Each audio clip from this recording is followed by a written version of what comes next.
আমি কিন্তু হিন্দু না মুসলমান। আমি জন্মগ্রহণ করি মানুষ হিসাবে, তারপরে জাতিসত্তা হিসাবে। মানুষের জানাজাত মানুষ যাইবে, গুরুর জানাজাত গুরু যাইবে। কিশোরগঞ্জের এমপি ফজু পাগলা গুরু, আর এই গুরুর জানাজাত ব্রাহ্মণবাড়িয়ার আরেক গুরু তাহিরি হই যাইবে। কথা ঠিক কিনা বলেন? সে বলছে সে হিন্দুও না মুসলমানও না। তাহলে আপনারা সুন্নি যারা আছেন, সে হিন্দুও না মুসলমানও না। আপনাদের কাছে আমার প্রশ্ন, যে হিন্দুও না মুসলমান তার আবার কিসের জানাজা? আপনারা তার জানাজা পড়ার জন্য উঠতে পড়া লাগছেন। তার জানাজা আপনারা পড়বেন, কারণ আপনাদের মাজার পূজারের পক্ষে সে দালালি করে। কথা ঠিক কিনা বলেন? তার জানাজা আপনারা কোন দলিলের ভিত্তিতে করবেন? কোরআনের কোন আয়াতের দ্বারা আপনারা তার জানাজাকে বৈধ প্রমাণ করবেন? নবীর কোন হাদিস দ্বারা প্রমাণ করবেন? কারণ সে সুস্পষ্ট বক্তৃতা দিয়েছে, আমার নবীকে নেতা মানে না, এবং আলেমদের সন্তান যেন গর্বে ধারণ না করে মা বোনদেরকে। এবং সে বলেছে মুসলমানও না হিন্দুও না। যে মুসলমানও না হিন্দুও না, তার কোনো জানাজা হতে পারে না। তার জানাজা যারা করবে তারা ইহুদি খ্রিস্টানদের দালাল ছাড়া কিচ্ছু হতে পারে না। ঠিক কিনা বলে?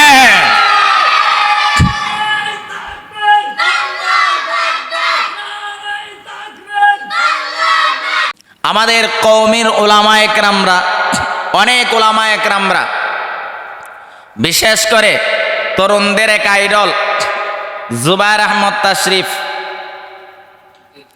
তার ফেসবুক আইডি থেকে একটা পোস্ট করেছে যে ফজু পাগলার জানাজা কোনো আলেম যেন না পড়ায়।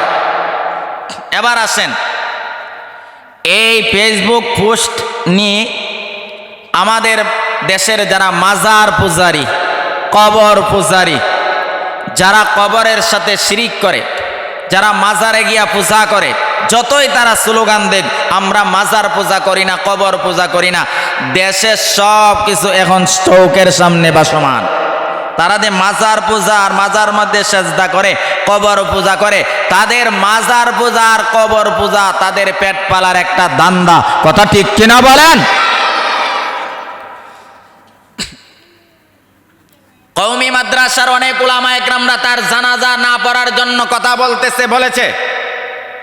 তার এই জানাজাকে কেন্দ্র করে আমার সমাজের যারা মাজার পূজার কবর পূজা করে তারা তার পক্ষে দালালি করতেছে, বলতেছে ওয়াহাবিরা তার জানাজা না করলেও লক্ষ কোটি সুন্নিরা তার জানাজা করবে। এবং বিশেষ করে বর্তমান সময়ের আলোচিত বক্তা, সমালোচিত বক্তা মাওলানা গিয়াসউদ্দিন তাহিনী, সেও তার ফেসবুক আইডি থেকে পোস্ট দিয়েছে। বাহ, ওই লোকটা ব্রাহ্মণবাড়িয়ার জন্য সবচাইতে বড় কলঙ্ক, বিবাড়িয়ার জন্য কলঙ্ক, ব্রাহ্মণবাড়িয়ার দুশ্মন। কারণ তার দ্বারা বিবাড়িয়া সবচাইতে বেশি জাতির কাছে কলঙ্কিত হচ্ছে। কথা ঠিক কিনা বলে? 2 নম্বর কথা, আমি বাংলাদেশের সুন্নি জনতা, সুন্নি আলেমদের কাছে একটা কথা বলে যাই, একটা প্রশ্ন রাখতে চাই। সেদে বলছে আমি মুসলমানও না হিন্দুও না, এ কথা বলছে কিনা হুজুর? বলছে, এই কথা বলে নাই? বলছে। সে বলছে সে হিন্দুও না মুসলমানও না। তাহলে আপনারা সুন্নি যারা আছেন, সে হিন্দুও না মুসলমানও না। আপনাদের কাছে আমার প্রশ্ন, যে হিন্দুও না মুসলমান তার আবার কিসের জানাজা? আপনারা তার জানাজা পড়ার জন্য উঠতে পড়া লাগছেন। তার জানাজা আপনারা পড়বেন, কারণ আপনাদের মাজার পূজারের পক্ষে সে দালালি করে। কথা ঠিক কিনা বলেন? তার জানাজা আপনারা কোন দলিলের ভিত্তিতে করবেন? কোরআনের কোন আয়াতের দ্বারা আপনারা তার জানাজাকে বৈধ প্রমাণ করবেন?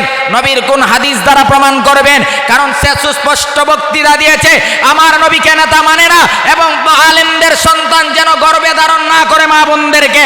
এবং সে বলেছে মুসলমানও না হিন্দুও না। যে মুসলমানও না হিন্দুও না, তার কোনো জানাজা হতে পারে না। তার জানাজা যারা করবে তারা ইহুদি খ্রিস্টানদের দালাল ছাড়া কিচ্ছু হতে পারে না। ঠিক কিনা বলে?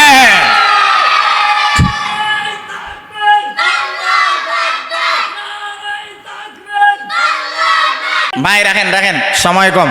এবার আসেন,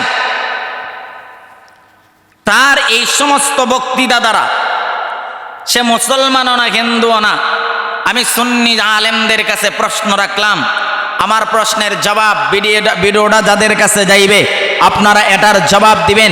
সে তো হিন্দুও না মুসলমানও না, তাহলে আপনারা কোন নিয়ত করে কোন আকীদার ভিত্তিতে তার জানাজা পড়বেন? কারণ সে নিজেই সুস্পষ্ট ইউটিউব এবং বিভিন্ন চ্যানেলের মাধ্যমে, এবং সে বলছে এই কথা সে হিন্দু না মুসলমান না। যে হিন্দু না মুসলমান না তার কোনো জানাজা হতে পারে না। 2 নাম্বার হলো, সে যদি আশার জানাজা যদি আপনারা যে কোনো দলিলের ভিত্তিতে করেনি, তাহলে আমি বলবো সে মুসলমানও না হিন্দুও না, সে মানুষও না, সে হলো গরু ছাগল। আর গরু ছাগলের জানাজাত আরেক গরু ছাগলই যাইবে। কথা ঠিক কিনা বলেন? মানুষের জানাজাত মানুষ যাইবে, গুরুর জানাজাত গুরু যাইবে। কিশোরগঞ্জের এমপি ফজু পাগলা গুরু, আর এই গুরুর জানাজাত ব্রাহ্মণবাড়িয়ার আরেক গুরু তাহিরি হয়ে যাইবে।